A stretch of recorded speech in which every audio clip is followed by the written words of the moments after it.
Masyarakat Desa Ban Kecamatan Kubu Karangasem, utamanya yang bermukim di bagian atas, kini mengalami kesulitan air.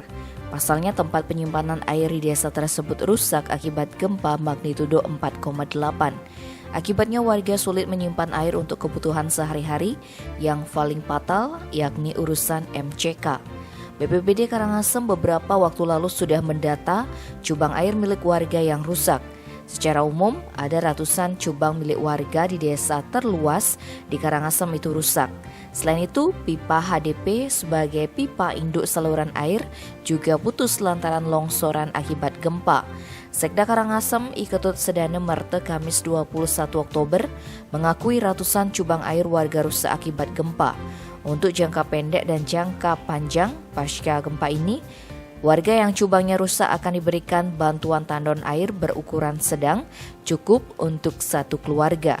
Pemerintah juga diminta tidak hanya fokus pada suplai air, namun juga memikirkan perbaikan penampungan air warga yang rusak.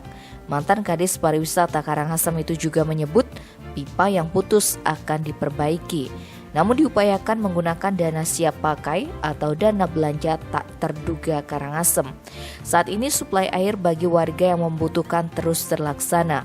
Suplai air datang dari pemerintah daerah, BNPB, BPBD, PDAM, PU Dinas Sosial, dan PMI serta kepolisian dan masyarakat umum.